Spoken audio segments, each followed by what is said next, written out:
निश्चित रूप से रेल मंत्रालय से हम सब मांग करते हैं कि घटना की उच्च स्तरीय जांच कराएं। वो करते भी हैं, जांच कराएं ताकि इस प्रकार की घटना की पुनरावृत्ति न हो सके। ये हम सब लोग मांग करते हैं। जिस गृह विभाग के लिए अनुपूरक आप मांग रहे हैं, उस गृह विभाग के कंधे पर जिम्मेवारी है। इस राज्य के अंदर अगर विदेशी अनुप्रवेश हो रहा है, कोई बांग्लादेशी आकर के हमारे संसाधनों पर वो कब्जा कर रहे हैं, जल जंगल जमीन हमारे लूटे जा रहे हैं।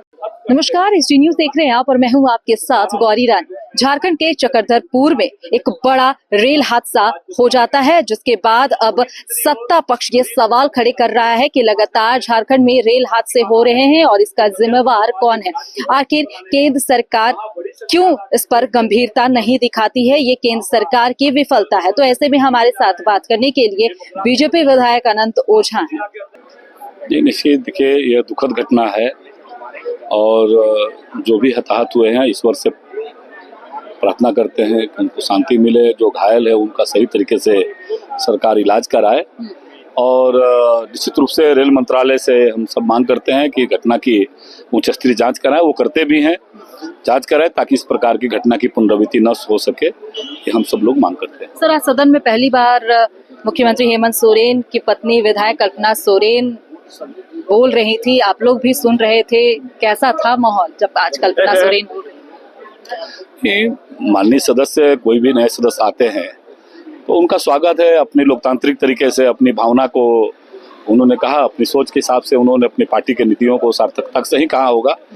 और स्वाभाविक है कि कोई भी नए सदस्य आते हैं तो सभी लोग उनका अभिवादन करते हैं।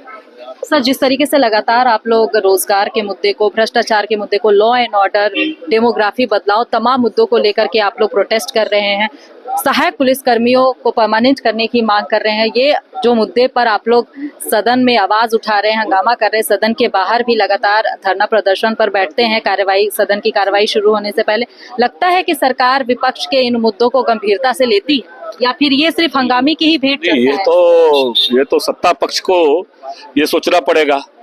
राज्य के नौजवानों के जो सवाल है, यहाँ के इस प्रदेश के अंदर जो संविदा कर्मियों का सवाल है, अनुबंध कर्मियों के जो सवाल है, रोजगार के जो सवाल है, आंगनबाड़ी सेविका सहायिका के जो सवाल है, ऐसे सारे मुद्दों को लेकर के आज हमने कार्यस्थगन भी लाया था और सदन के माध्यम से सरकार से उस पर चर्चा कराने की भी मांग की थी। और आज हमने विधानसभा में जो वर्तमान सरकार के द्वारा अनुपूरक बजट मांगा गया था, उस अनुपूरक बजट पर हमने कटौती प्रस्ताव लाया था और कटौती प्रस्ताव के माध्यम से हमने सरकार से पूछा कि एक तरफ आप मूल बजट लाए, मूल बजट की राशि आप खर्च नहीं कर पाए, और दूसरी ओर आप जो है पुनः एक बार फिर अनुपूरक लेकर के आए हैं।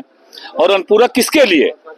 जिस गृह विभाग के लिए अनुपूरक आप मांग रहे हैं, उस गृह विभाग के कंधे पर जिम्मेवारी है। इस राज्य के अंदर अगर विदेशी अनुप्रवेश हो रहा है, कोई बांग्लादेशी आकर के हमारे संसाधनों को कब्जा कर रहा है।